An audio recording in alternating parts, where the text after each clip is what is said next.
자, 두 번째 시간 이어서 가보도록 할게요. 시간이 조금 늦었네요. 자, 제가 좀 전에 이제 전 시간 마지막에 문제를 풀 때는 우리가 알고 있는 걸 토대로 유추를 해가면서 문제를 풀었었어요. 그렇죠? 이번 시간에는 그렇게 문제를 풀 게 아니라 똑같은 문제를 풀 건데, 자, 이거를 잘 보셔야 됩니다.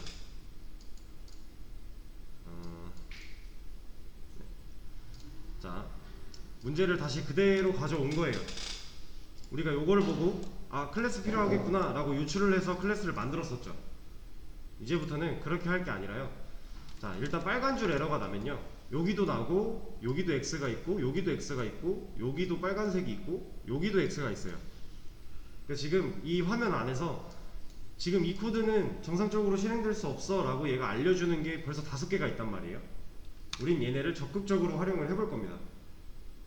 근데 그 중에서 얘랑 얘는 우리한테 도움을 주진 않아요. 그냥 안내만 해주는 거지 우리한테 실질적으로 도움을 줄 애들은 아니기 때문에 요거랑 여기 빨간 줄 그리고 요거 가지고 해결을 할 거예요. 자, 일단 코드가 지금은 한눈에 다 보여요. 근데 코드가 막 엄청 많아요. 그래서 막 몇백 줄, 몇천 줄이 있어요. 그 중에서 빨간 줄이 여러 개가 있대요. 그러면 우리가 그 빨간 줄을 스크롤바를 내리면서 다 확인을 해야 될까요? 그럴 필요가 없습니다. 여기 옆에 보이는 이 빨간색 이 네모, 그게 코드가 몇천 줄이건 몇백 줄이건 몇만 줄이건 에러가 있는 부분은 다 이렇게 빨간색 박스가 이렇게 체크가 돼 있을 거예요. 그래서 우리는 얘를 누르면요, 뭐 어디에서 에러가 나고 있는지를 알려줘요. 그리고 에러 내용도 이렇게 말을 해주고 있어요. 얘를 누른 거예요. 얘. 여기서 보면 거북이 cannot be resolved to a type. 그러니까 거북이 타입이 지금 없다는 거죠. 이런 에러 내용을 알려줍니다. 이걸 누르면 얘가 그러니까 에러 나고 있는 부분을 찾아가서 이렇게 블럭을 씌워줘요. 하이라이팅을 해주는 거죠. 자, 여기서도 에러 내용을 읽었고 여기서도 같은 내용을 뱉고 있습니다.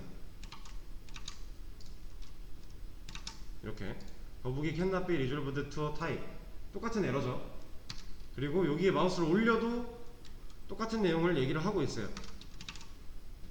거북이 cannot be resolved to a type, 같은 에러인데 경고해주는 부분이 많은 거죠. 여기서도 너 지금 에러 났어, 여기서도 에러 났어, 옆에 박스 요거 조만한 거 여기서도 너 에러 났어 라고 알려주고 있는 거죠. 셋 중에 뭘 봐도 돼요. 상관없어요. 어차피 똑같은 걸 뱉어주는 거예요. 그리고 우리가 얘한테 마우스를 올렸을 때 얘가 제시하는 이런 해결책들이 있다고 말씀을 드렸어요. 그래서 지금 밑에 보면은 create 클래스가 하나 있고요, create 인터페이스, 이건 뭔지 모르죠. create inner 뭔지 몰라요. add type 파라미터, 이것도 뭔 소리인지 모르겠어요. 그리고 나서 fix project setup, 이것도 뭔지 모르겠어요. 우리가 그나마 알 거 이거 하나밖에 없죠. 근데 여기서 얘를 누르면 이렇게 아예 클래스를 만드는 이런 창이 나와요. 그래서 우리가 지금까지 해결했던 요 밑에 클래스를 만드는 방식으로는 이 퀵픽스에서는 해결을 할 수가 없어요. 자, 그러면 우리가 이 에러 내용을 쫓았죠. 지금 뭐가 문제인지 이걸 보고 알았단 말이에요. 그러면 이제 유추가 아니라 뭐가 문제인지 알았으니까 그 문제를 우리가 해결을 할 수 있는 거죠. 우리가 아는 방식으로. 우리가 아는 방식이 요 안에 있다면 써도 되고요, 없다면 우리가 아는 방식대로 하면 되는 거고요. 그래서 얘를 보고 클래스를 만듭니다. 자, 지금 에러 났던 부분에 마우스를 올려서 확인을 해보고 그 에러 내용을 토대로 우리가 상황을 유추한 게 아니라 실제로 뭐가 문제인지를 파악하고 문제 해결을 한 거예요. 그리고 나서 다음 에러를 봐야겠죠. 여기 걷다랑 수영하다 두 개 나와 있죠. 이런 식으로 나와 준다는 거예요. 에러가 있는 로우를 찾아가요. 얘는 그 줄을. 자, 여기도 볼게요. 더 메서드 걷다라고 하는 이 메서드는 undefined for the type 거북이 타입 안에 정의되지 않았대요. 그럼 우리가 이걸 보고 알 수 있죠. 아, 정의하면 되겠구나. 이건 유추가 아니라 실제로 뭐라 그래야 되지, 이걸 뭐라 그러더라, 역으로 찾아가고 있는 거예요. 에러가 나는 것들을 에러가 안 나게끔 하기 위해서 우리가, 단어가 갑자기 생각이 안 나네요. 이렇게 이 에러 내용 뱉어주는 걸 보면서 찾아가고 있는 거고, 여기서는 보면 create 메서드 걷다 in 타입 거북이 타입 안에 걷다 메서드를 만들어주겠다 하는 거죠. 우리가 알고 있는 방식이네요. 그 밑에 있는 add cast to 거북이는 얘는 우리가 모르는 방식이죠. 지금 그냥 이건 무시하면 되는 거고, 우리가 모르는 걸 여기서 모르는 건 안 쓰면 돼요. 모르는 걸 굳이 써서 이상한 걸로 막 바꿀 필요가 없어요. 그래서 우린 create 메서드 얘를 해볼 거예요. 자, 눌렀더니 메서드가 만들어졌죠. 여기서 우리가 모르는 거 지워버리면 돼요. 얘도 이제 이거 자동 생성된 거니까 뭐 여기다 내용 꼭 써라 이런 내용이니까 주석 처리된 거니까 지워버리고. 자, 그럼 메서드 만들어져서 여기 에러 사라졌죠.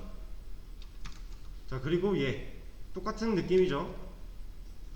얘도 이거 보고 아, 수용하다 메서드도 정의되지 않았구나, 그럼 만들어주면 되겠구나, 에러를 보고 알 수가 있고, 이런 해결책, 우리가 아는 해결책이기 때문에 사용을 할 수가 있죠. 똑같이 퍼블릭, 모르는 건 지워버리고. 자, 이랬더니 에러가 다 사라졌어요. 그렇죠? 여러분들이 뭔가 문제를 풀거나 할 때 이런 환경을 먼저 만들어 놔야 돼요. 에러가 안 나는 환경, 실행이 가능한 환경. 그래야 우리가 원하는 이런 것들을 할 수가 있는 거죠. 에러가 난 상태면 어차피 컴파일이 안 돼서 실행이 안 되기 때문에 문제가 있는 거예요.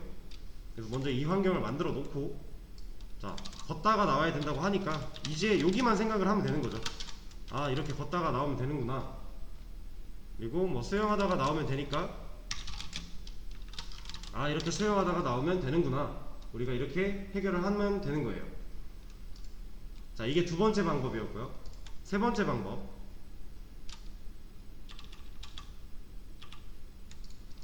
자, 세 번째 방법은 간단해요. 지금 에러가 있죠. 근데 그냥 실행을 시켜보는 거예요. 이때 프로시드 누르고 여기 스위치 노 나왔을 때 노 누르면 여기 디버그 해서 에러 내용 알려준다고 했죠. 자, 여기 보면 메인 클래스 안에, 메인 메서드 안에 다섯 번째 줄이에요. 어디서 에러가 났는지도 알려주고 있고요. 그 에러 내용이 뭔지도 여기서 얘기를 해주고 있어요. 아까랑 똑같은 에러가 나고 있는 거죠. 우리가 이거 보고 파악을 할 수가 있는 거죠. 이제 유추가 아니라 이거는 실질적으로 결과를 보고 아는 거예요. 자, 그래서 클래스 만들 수 있는 거고요. 자, 그랬더니 이거 저장할 때는 터미네이트 누르면 되는 거 말씀드렸었죠. 그리고 나서 또 에러가 났죠. 또 실행을 시켜보는 거예요. 그냥 에러 상태에서 그냥. 그러면 여기서는 자, 7번째 줄에 이런 오류가 있대요. 여기서 나오는 거대로 우리가 찾아가면 되는 거죠. 그러면 7번째 줄에 얘가 이런 에러가 있다. 그럼 메서드가 없어서 그런 거구나, 정의되지 않았구나, 우리가 알 수 있는 거죠.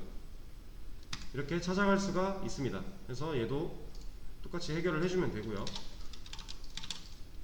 또 터미네이트 해주고. 그리고 지금 이렇게 디버그라고 하면서 여기에 나오는 이렇게 보는 방식이 하나가 있고요. 얘를 지금 에러가 아직 하나 남았어요. 얘를 우리가 이제 실행을 F11로 시키잖아요. F11로 시키면 그 프로시드 나올 거고, 스위치 노 해서 우리가 노 하면은 여기 디버그 나오면서 그거에 대한 에러 내용 나오죠. 근데 제가 옛날에 이런 거 한번 보여드린 적이 있어요. 이거 기억나세요? 콘솔에 에러 그대로 나오는 거. 얘는 컨트롤 F11을 누르면 디버그 모드로 따로 안 가고요, 그냥 콘솔 창에다가 이 에러를 뱉어줍니다. 여기 라인도 똑같이 나오고요. 편한 거 쓰시면 돼요. 근데 여러분들이 실제로 디버그 모드는 되게 중요한 거고 많이 친해지셔야 되는 부분이기 때문에 그 디버그 모드를 좀 이렇게 알려드렸던 거고, 이제 어느 정도 숙달이 되고 내가 굳이 이런 간단한 거에서 디버그 모드를 돌릴 필요가 없으면 그냥 이렇게 보셔도 돼요. 어차피 에러 내용 뱉는 거 똑같고요, 라인 잡아주는 거 똑같아요.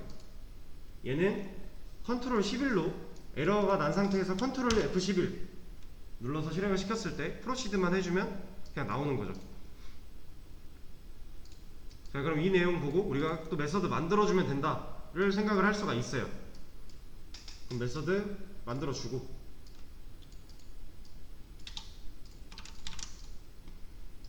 자, 실행시키면 이제 아무것도 없는 거죠. 여기서 F11로도 실행이 되고요. 컨트롤 F11도 똑같이 실행이 돼요. 둘 다 사용 가능한 거예요.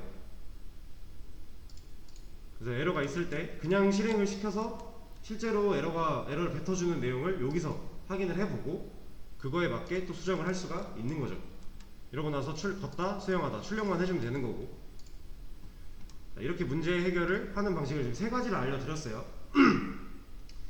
근데 이제 결과적으로 여러분들이 최종적으로 할 거는 이런 간단한 것들이 아니라 이제 어떤 개발을 할 거잖아요. 프로젝트에 참가를 해서 실무에 나가서 개발을 하게 될 텐데, 그러면 내가 아는 지식을 가지고 유출을 해서 문제 해결을 하는 식도 있고요. 그런 게 필요할 때도 있고, 방금 두 번째, 세 번째처럼 에러를 역으로 쫓아가면서 검토를 해가면 이제 이 에러가 뭔지, 이 에러가 왜 났는지, 그러면 이 에러가 해결하기 위해선 내가 뭘 해야 되는지, 이렇게 역발상으로 가볼 수도 있어요. 근데 실제로 둘 다 많이 사용이 돼요. 에러를 그냥 돌려보기도 하고요. 아니면 에러 나는 거 찾아가서 마우스 올려보기도 하고요. 유추, 내가 알고 있는 걸 활용해서 생각을 해보기도 하고요. 다 골고루 적절히 써야 돼요. 근데 이제 문제는 내가 자바에 대해서, 자바가 총 지식이 100개라고 했을 때 내가 그 자바 지식 100개가 머리에 다 있진 않을 거 아니에요. 이거는 경력 10년, 20년 된 개발자들도 없어요. 그렇게는. 그건 불가능한 거예요. 그렇기 때문에 내 머리에 있는 것만으로 유추해서 푼다? 뭔가 개발을 한다? 그건 불가능에 가깝습니다. 그렇기 때문에 이 에러를 제대로 볼 줄 알고 에러를 파악하고 수정해 나가는 이런 능력 되게 중요하고요. 그렇기 때문에 디버그가 중요한 거예요. 디버그는 그 에러들을 이렇게 찾아가면서 내가 이 부분에서 데이터가 이렇게 넘어와야 되는데 실제로 안 넘어왔네, 이런 것들을 확인할 수 있는 툴이기 때문에 이제 그런 부분에서 지금 말씀드린 1, 2, 3번의 방법들을 다 골고루 자기 상황에 맞게 해결을 해 나가시면 됩니다. 사용을 하시면 되겠습니다.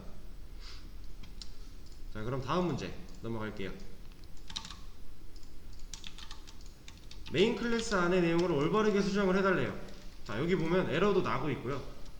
뭔가 구조상으로 봤을 때도 문제가 좀 있네요.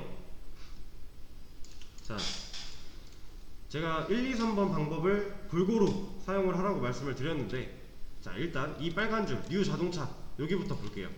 에러가 나고 있으니까 일단 기본적으로 뭐가 문제죠? 네, 타입 안 맞는 것도 있고요. 그리고 이거 자체만으로도 지금 문제가 하나 있어요. 요거 없다고 했을 때 이거 자체만으로도 지금 문제가 있습니다. 우리가 new 해서 객체 하나 만들죠. 객체 하나 만들겠다 하잖아요. 근데 new 하고 자동차 했어요. 그럼 이 자동차 설계도 보고 만들 거죠. 근데 뭔가 빠졌어요. 네, 자동차 뒤에 소가루가 빠졌습니다. 우리가 객체 만들 때 원래 이렇게 쓰잖아요. 이게 지금 빠져 있던 거죠. 자, 그럼 우리가 이거는 아는 대로 유출을 해서 이거 객체 만드는데 이렇게 써야 되는데 하고 고쳤어요. 근데 에러가 안 사라졌죠. 그러면 이제 타입이 안 맞는 게 문제일 텐데, 요거는 한번 마우스를 올려 볼게요. 자, 타입 미스매치, 타입이 안 맞는다 하고 있는 거고, cannot convert from 자동차 to int, 자동차는 int가 될 수가 없대요. 그 말이죠. 그래서 얘를 맞게끔 하려면 얘를 정수로 바꿔주던 아니면 얘를 타입을 얘랑 맞춰주던 둘 중 하나는 해야 돼요. 근데 우리가 밑에서 얘한테 일을 시킬 거니까 그럼 얘를 바꿔주는 게 맞겠다 라고 생각을 할 수가 있는 거죠. 그거에 대한 해결책 얘가 뱉어주고 있고요. 그래서 이걸 눌러보면 바뀌는 거죠. 자바는 이 에러를 가지고 그냥 단순히 얘만 가지고 판단하진 않아요. 해결책을 줄 때 뭔가 그 밑에 다른 내용들이 섞여 있으면 지금 여기까지 얘는 생각을 하고 얘를 자동차로 바꾸는 게 현명하겠다 라고 해서 제안을 이것만 해준 거예요. 사실 방금 전에 그냥 여기 없애면서 여기다 정수 이렇게 넣어줘도 해결이 되는 거잖아요. 자바 기준이니까 저는 그 초기화를 0으로 시켜줘도 상관없는 건데, 얘는 그 해결책을 제시하지 않고 여기 int를 자동차로 바꾸는 거를 해결책으로 제시를 해주고 있는 거죠. 그 이유는 이 밑에서 뭔가 실행을 할 거니까, 얘한테 뭔가 명령을 내릴 거니까 그런 거죠. 그래서 고쳤어요. 그랬더니 이제 여기 달립니다에서 문제가 생겼네요. 그러면은 우리는 이제 보면 알겠죠. 메서드가 달리다밖에 없어요. 달립니다라는 메서드는 없습니다. 그래서 만들어주거나 아니면 얘가 달립니다로 바뀌거나 아니면 얘가 달리다로 바뀌거나 셋 중 하나겠죠. 그거에 대한 제시를 자바가 또 해주고 있죠. change to 달리다. 이거는 무슨 말이냐면 네가 만들어 놓은 메서드 중에 이거랑 비슷한 거 있어. 너 혹시 이거 쓰려고 했는데 오타난 거 아니야? 라고 해주는 거예요. 그래서 이걸 누르면 달립니다가 달리다로 바뀌어요. 볼게요. 이렇게 바꿔줍니다.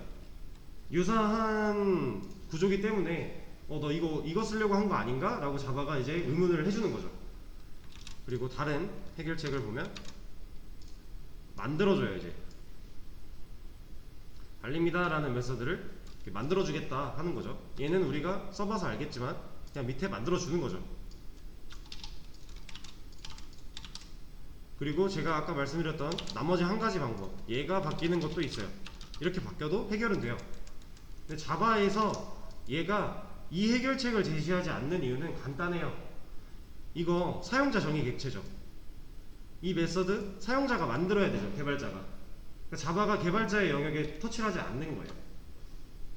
이걸 직접적으로 바꾸는 거는 이제 이 함수 자체는 자바가 제공하는 함수가 아니고 그 상태에서 개발자가 무조건 만들었다는 건데 네가 만든 건데 내가 네가 만든 거를 강제로 고치진 않을게 이건 거죠. 대신에 사용할 때 얘는 네가 만들어 놓은 것 중에 비슷한 게 있는데 혹시 너 이거 쓰려던 건 아니야? 라고 이렇게 얘기를 해줄 수 있는 거고, 얘를 아예 바꿔버리는 거는 개발자가 만들어 놓은 거를 자바 마음대로 너 이거 이름 틀린 것 같아 이거 이름 이렇게 바꿔 하는 거는 안 된다라는 거죠. 자바는 그렇게 하지 않아요. 그래서 얘가 제시했던 해결책 중에서는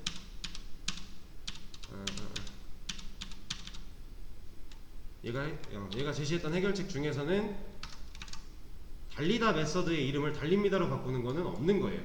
대신에 새로 만들어주는 것만 있는 거죠.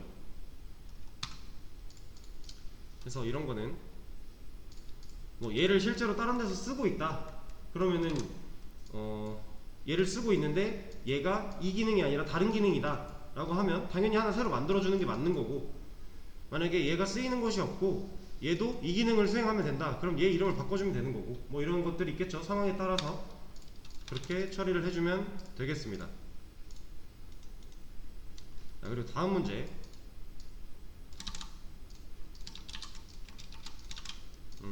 요거는 따로 해드리진 않을게요.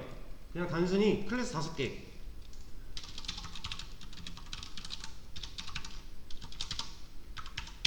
이런 식으로 해서 1, 2, 3, 4, 5 만들어 놓고 하나는 달리다 하나는 멈추다 뭐 이런 식으로 그냥 메서드 만들어 놓고 출력하면 되잖아요. 실행시키면 간단한 거니까 요거는 하지 않고 넘어가겠습니다.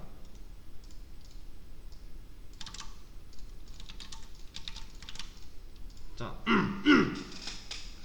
아래 코드가 실행되도록 자동차 클래스를 만들어 달래요. 이 문제 같은 경우 수업 페이지에서 객체화 없이 설계도에 있는 능력을 바로 사용해주세요 라는 문제였을 거예요. 자, 객체화 없이 우리가 하고 있던 new를 하지 않는다라는 거죠. 그 상태로 얘한테 일을 시키겠다는 거고 그 클래스를 만들으래요. 자, 그러면 이것도 한번 에러를 쫓아가는 식으로 한번 해볼까요? 자, 마우스를 올렸더니 cannot be resolved. 얘는 이제 정의된 게 없대요. 만들어진 게 없대요. 그래서 얘가 실천하고 있는 게 첫 번째 지역 변수 하나 만들어 볼까? 두 번째 전역 변수로 한번 만들어 볼까? 세 번째 이거 파라미터로 어떻게 안 되나? 네 번째 클래스 만들어 볼까? 이런 걸 하고 있는 거예요. 쭉 여기서 내가 의도했던 이 자동차가 의도하고 있는 게 객체화 없이 일을 시키겠다 하는 거기 때문에 그럼 얘는 클래스예요. 우리 문제를 봤으니까 문제를 이해했다면 이건 클래스가 돼야 돼요. 그러면 우리가 여기 해결책 중에서 create class가 우리한테 맞는 거다 라는 걸 알 수 있고, 여기서 누르면 여기서 만들어질 거니까 여기다 밑에다 그냥 만들어 주는 거죠. 자, 그리고 나서 달리다에 마우스 또 올려보면 똑같죠. 이건 아까 봤던 거죠. 이 메서드 자동차 타입에 정의되지 않았다 만들어 줄게 하는 거죠. 그리고 얘를 눌러 볼게요.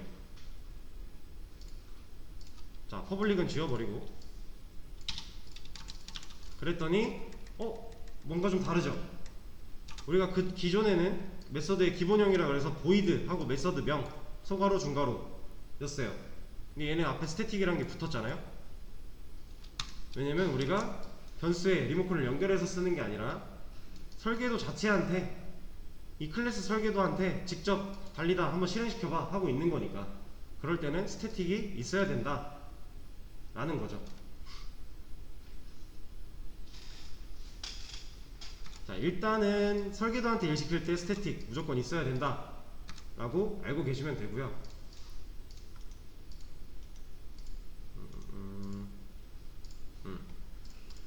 네, 이렇게 자바가 만들어주면 알아서 이것도 해준다라는 거. 자바가 이제 이걸 가지고서 우리가 자동차 클래스를 만들어 놓고 얘한테 이 메서드 만들어줘 했더니 스태틱을 알아서 붙였죠. 자바가 어느 정도 이 코드를 보면서 판단을 한 거예요. 이 메서드는 설계도한테 일 시키는 것 같으니까 스태틱 붙여서 만들어 줘야겠다 하는 거죠. 그래서 스태틱이 붙어서 만들어진 거예요.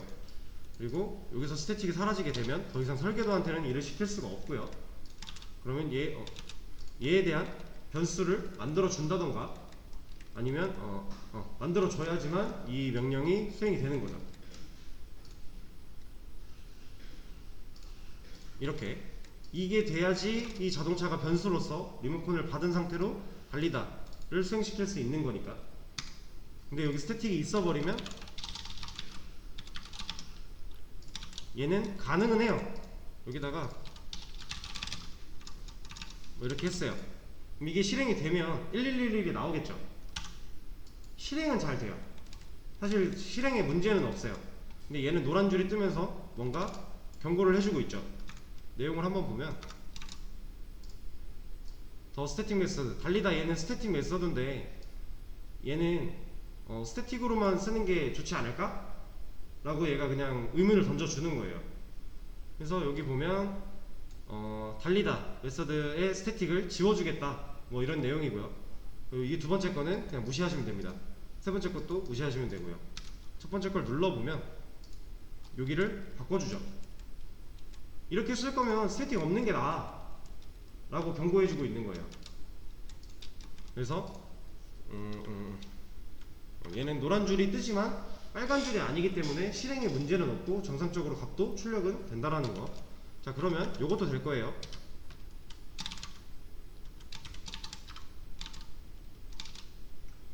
얘랑 전에 리모컨 담을 변수 만들어서 리모컨으로 조작한 거랑 사실상 객체한테 일시키는 거니까 똑같죠.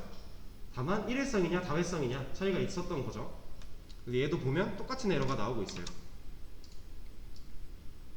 해결책도 똑같이 제시를 해주고 있고, 그래서 실질적으로 사용은 가능하지만 이런 불필요한 코드를 줄이는 것도 필요합니다. 내가 이렇게 쓸 거면 이 메서드는 스태틱이 없어야 되고, 이렇게 쓸 게 아니라 설계도한테 일 시킬 거면 이렇게 할 거면 여기 스태틱은 있어야 되고, 이거를 잘 상황 판단도 해야 되고 자바도 그거에 대해서 어느 정도 언급을 해줄 거예요. 상황에 따라서 맞게 쓰시면 됩니다. 클래스 이렇게 만들어주면 되고요. 자, 이제 좀 다른 거를 할 거예요.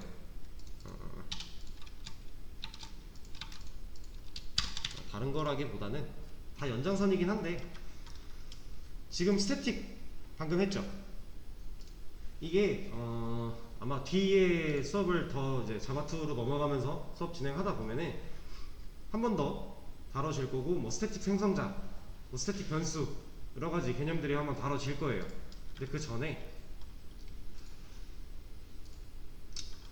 자, 방금 우리가 배운 거를 좀 활용을 해서 몇 가지 한번 해보겠습니다. 제가 이렇게 한번 써볼게요.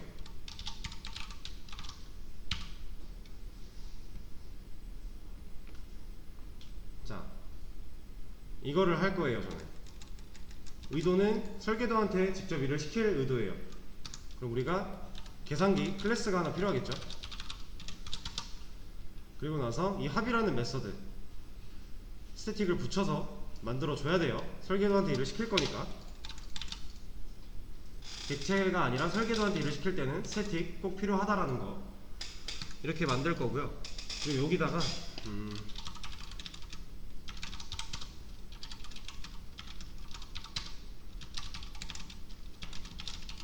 이런 코드를 써놓을 겁니다. 그럼 지금 한 메서드 안에서는 뭐예요? 자, 이 한 메서드는요, 이게 설계도예요. 설계도. 지금은 객체가 아니죠. 설계도입니다. 그래서 얘가 계산기 설계도고요.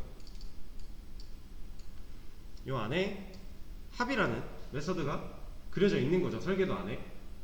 그리고 여기에는 int a, int b 해서 공간 두 개 만든 상태고 10이랑 20을 넣어준 상태예요. 여기서 했죠. 그리고 나서 출력, 여기다 뭔가를 출력해라 라고 하는 기능을 넣어놨고 a랑 b를 더하래요. 결과는 뭐가 나올까요? 실행시키면 네, 30이 나오겠죠. a랑 b가 더한 거니까 얘는 30이 나올 거예요. 자, 근데 얘를 이렇게 하면요, 이 결과들은 다 어떻죠? 똑같이 30이죠. 왜냐면 여기서 이렇게 정해져 버린 거니까. 얘는 그냥 실행만 되는 거고 여기서 뭔가 정해져 버린 거니까 계속 30만 나오게 되는 거죠. 근데 제가 하고 싶은 건 이거였다는 거예요. 여기다가는 이렇게, 여기다가는 이렇게 뭔가 이렇게 값을 넣어주고요.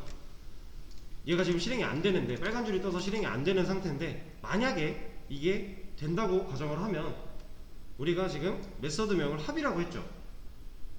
우리는 메서드명을 지을 때도 얘가 이름만 보고도 어떤 기능을 할지 대충 좀 추측이 가능하도록 만들기로 했어요. 그래서 합이라는 이름을 지어줬어요.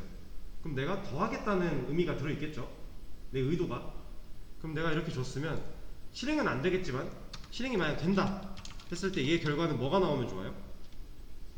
그쵸, 30이죠. 얘는요? 그쵸, 이런 결과가 나왔으면 좋겠어요. 저는 그런 의도를 가지고 메서드명을 합이라고 한 거고 얘네 둘 숫자를 써준 거예요. 근데 지금 얘네가 실행이 안 되고 있단 말이죠. 얘네가 안 되는 이유는 뭐죠?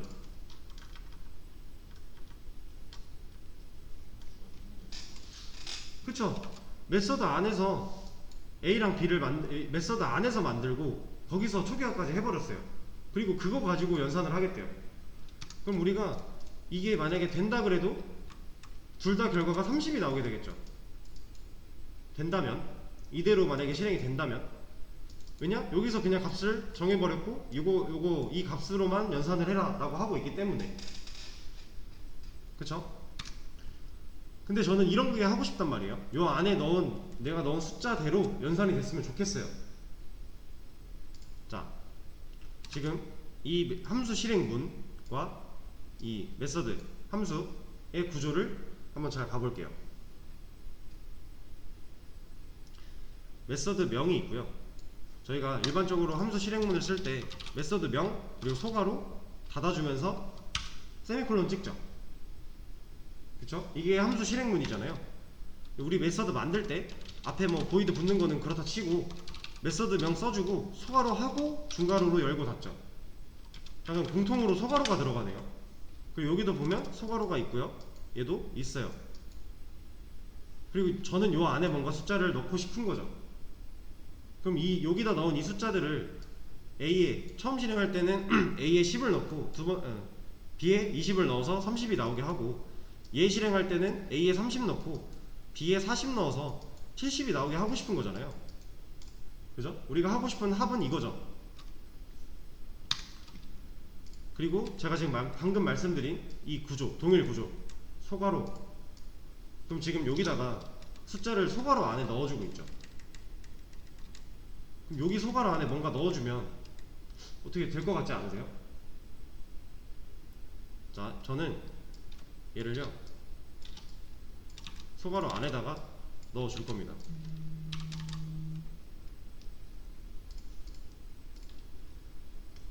자, 이러고 한번 실행을 시켜볼게요.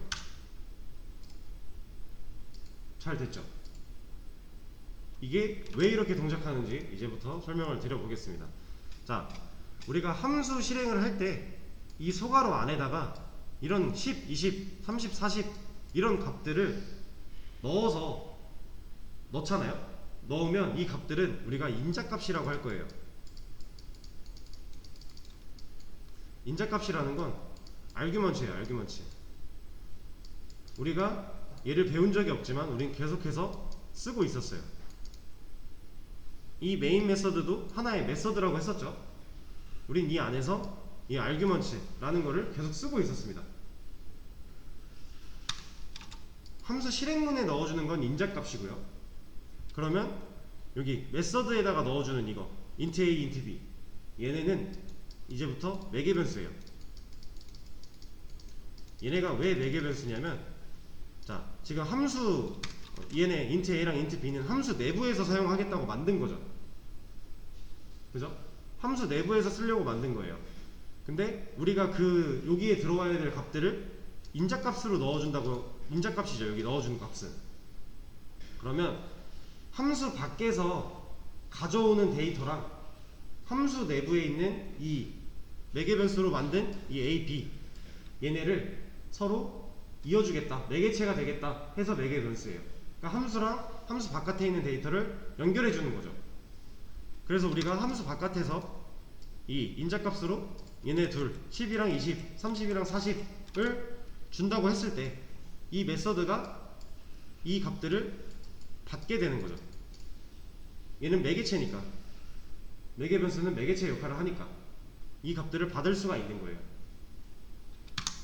자, 그러면 얘가 없었을 때, 이거는 빼놓고 얘가 없었을 때 얘는 왜 안 됐을까요?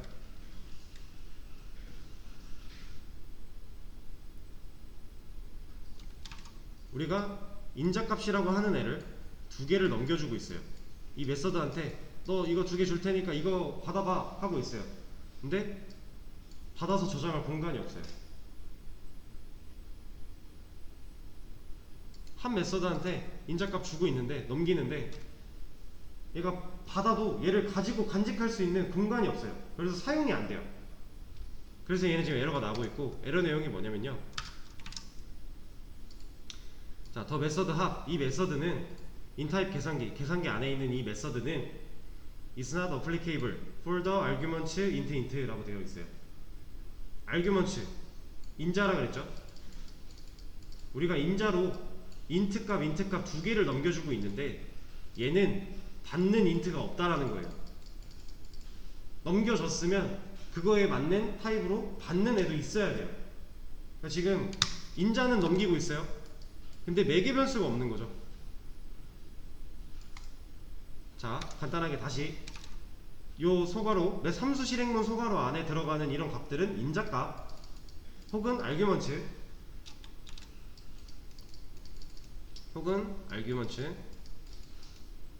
그리고 여기서 받아오는, 지금은 안 써있지만 여기에 뭔가 얘네를 받을 수 있는, 여기가 정수니까 밑에도 int로 만들어줘야 되는데 그런 int a, int b 이렇게 만들어 놓은 이런 애들은 매개 변수, 그리고 얘를 파라미터라고도 해요. 실무에서는 파라미터라는 말을 더 많이 쓰시게 될 거예요. 그래서 이렇게 자, 왜냐면 인자값은 그냥 얘를 한국어로 표현한 거고요. 실제로 이제 자바는 우리나라가 만든 언어가 아니잖아요. 그래서 기본적으로 베이스가 영어로 사용을 하기로 이제 개발자들끼리 암묵적인 룰이 걸려 있어요. 우리가 지금도 쓰고 있는 이런 계산기, 합 이런 한글은 사용은 가능하지만 실제 프로젝트에서 한글로 클래스를 만들거나 메서드명을 한글로 하거나 이런 건 없습니다. 다 영어로 쓸 거예요. 그렇기 때문에 실제로 아규먼트나 파라미터 이런 말을 더 많이 쓰는 거예요. 그냥 이 영어를 한글로 했을 때 매개 변수인 거고요, 아규먼트를 한글로 했을 때 인자값인 거예요. 그냥. 자, 그러면 얘가 또 해결책 주는 걸 한번 봐야겠죠. remove argument to match 합이래요. 그러니까 한 메서드랑 맞게 argument를 지워줄까 하고 있는 거죠. 그럼 여기서 넘기는 거 없애겠다는 거예요. 근데 이거는 내가 넘겨서 뭔가 이거에 대해서 연산을 하게끔 하고 싶으니까 올바른 해결책이 아니에요. 자, 두 번째, 체인지 메서드 여기에 파라미터 인트를 추가해 줄까 하고 있는 거죠. 여기다가 인트 두 개 넣어 줄까 하고 있는 거예요. 매개변수 두 개 생기면 실행될 거니까. 그리고 마지막 요거 한번 볼게요. create 메서드 합 인트를 만들어 줄까 하고 있는 거죠. 자,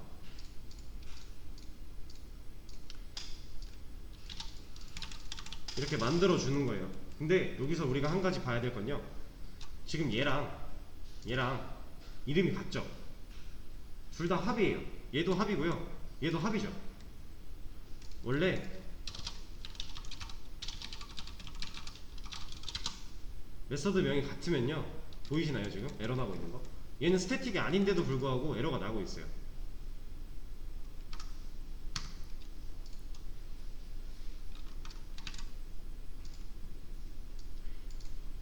듀플리케이트, 중복됐다는 거죠. 메서드 합이라는 메서드가 계산기라는 타입 안에서 중복됐다라는 거예요. 그래서 해결책 주는 거 보면 이름 바꾸라는 거죠. 리네임. 원래 이렇게 이름이 같으면 안 돼요. 근데 얘는 되죠. 오류 없잖아요. 에러 없잖아요 지금. 이게 왜 되냐면,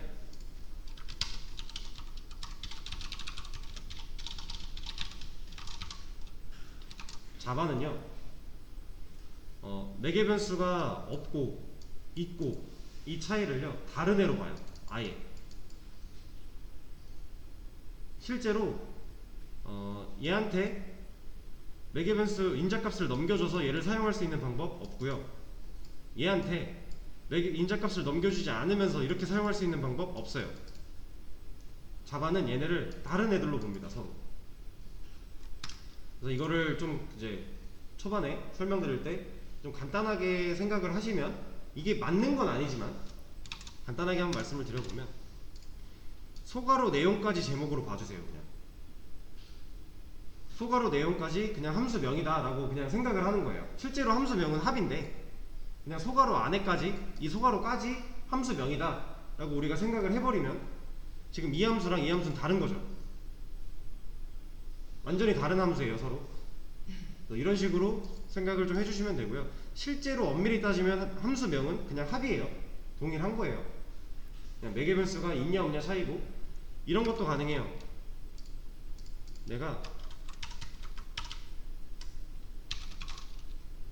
인자값을 3개를 주겠대요. 그럼 받아야 될 매개 변수도 3개여야겠죠.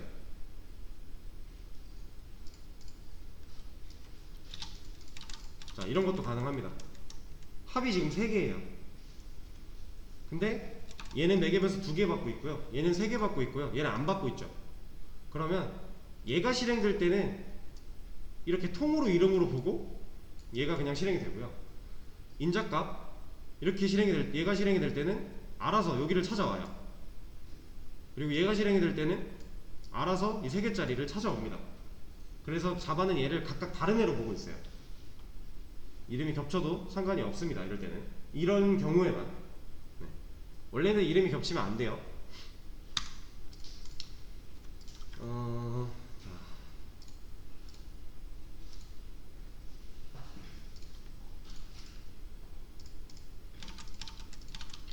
이 인자랑 매개 변수는 좀 되게 중요한 부분이고요. 이 매개 변수에 들어가는 이런 변수명들, 어떻게 보면 지금 여기 이거 변수 선언이잖아요. 얘를 여기다 써놓으면 이거 변수 선언이죠. 이 변수 선언을 소괄호 안에서 해줄 뿐이에요. 그러니까 내가 인자값 넘겨준 거를 밖에서 넘어온 이 인자값들을 이 변수로 받겠다라고 여기다 선언을 한 거죠. 그냥 그 차이예요. 그리고 그럼 이 변수명 int i, int j, int k 이런 변수명들 내 마음대로 줘도 돼요. 이렇게 상관없어요. 다만 얘도 클래스명, 함수명, 변수명 만들 때처럼 이 매개 변수가 뭘 뜻하는지 이제 어느 정도 표현을 해주면 다른 사람이 봤을 때 이해하기가 쉽겠죠. 근데 이제 다른 거는 좀 유독 더 까탈스럽긴 한데, 얘는 좀 관대하기는 해요. 매개 변수 쪽은 그냥 간단하게 이런 식으로 많이 써요. 사실 이렇게도 많이 씁니다, 그냥. 근데 표현을 해주면 더 좋다 라는 거. 그래서 우린 요거 이름도 앞으로 지어줄 거예요, 상황에 맞게. 그리고 자바가 자동으로 만들어주는 거는 보통 이런 식으로 만들어줘요. IJK, 뭐 인트면 IJK고 뭐 이렇게 다 해줍니다. 이건 그냥 자바가 제공을 해주는 거. 그리고 이거를 좀 말씀을 드려야겠네요. 아까 제가 전역 변수와 지역 변수에 대해서 말씀을 드렸죠. 우리 지금 매개 변수 하나 배웠잖아요. 그럼 얘의 특징도 있겠네요. 자, 매개 변수는요. 이거를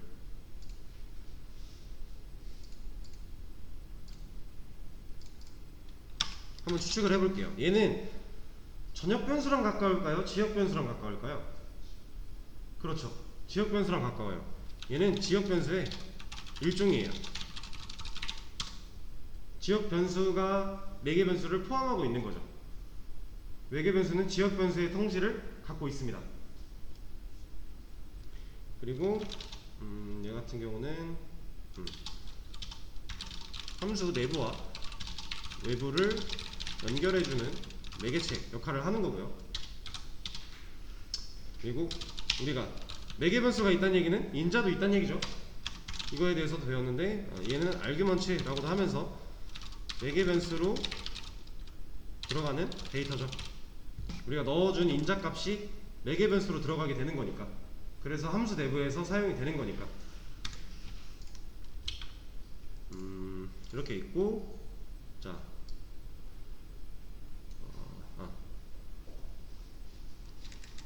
요거 볼게요. 아까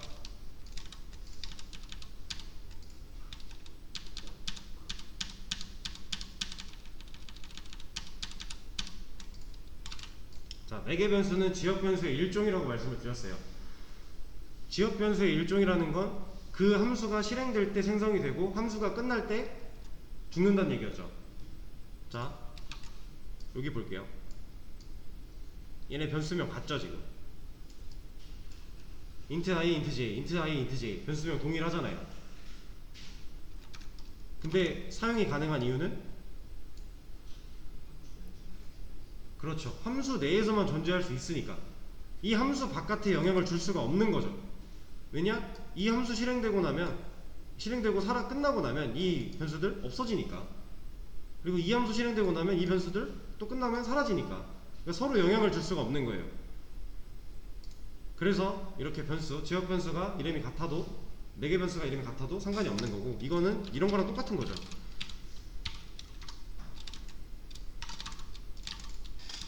둘 다 상관이 없는 거죠. 지금 노란 줄인 건 not used예요. 사용하지 않았다. 이렇게 만들어줄 수 있는 거고, 그리고 이런 게 하나 더 있어요. 얘도 지금 에러가 없죠. 지금 얘는 뭐예요? 얘는 전역 변수죠. 자, 근데 이렇게 쓰고 나면은 이제 뭐 A한테 10이라는 값을 넣겠다 했어요. 이거 좀 전 그 첫 시간에 제가 설명드렸던 내용인 거잖아요. 이 A가 얘를 찾아갈지 얘를 찾아갈지 헷갈려 한단 말이에요. 근데 초기화를 해주고 있어요. 이럴 때는 얘는 일단 자기랑 가까운 애부터 찾아가요. 얘랑 가깝다는 얘기는 지역 변수랑 전역 변수가 있을 때, 전역 변수는 나랑 이제 거리가 이만큼 있는 거예요. 실제로 우리 코드상에서도 거리가 이만큼 있죠. 근데 얘는 같은 함수 내부에 존재하는 애잖아요. 그럼 일단 얘를 찾아가고요. 그리고 나서 얘로 뭔가 충족이 안 됐을 때 얘를 찾아가는 거예요. 그래서 우리가 뭔가 조건을 걸어서 이렇게 써주게 되면은 이 A는 이거는 제가 아까 쉬는 시간에 잠깐 말씀을 드렸지만 스태틱 메서드는 스태틱 변수랑 밖에 소환이 안 돼요.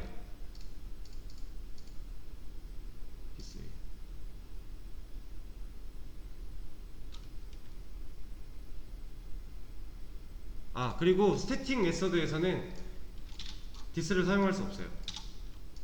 자, 이렇게 바꿔볼게요. 자, 이러면 벌써 여기가 얘를 찾아가서 색깔이 파란색으로 바뀌었죠.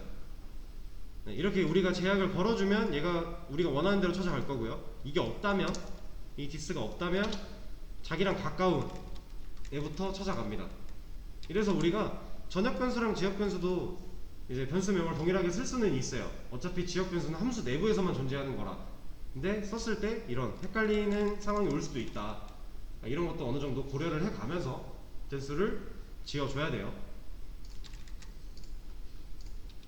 자, 일단은 여기까지 하고 쉬는 시간을 가졌다가 다음 시간에 이어서 하도록 하겠습니다. 쉬는 시간 가지고 3시 5분 내에 다시 시작을 하도록 할게요.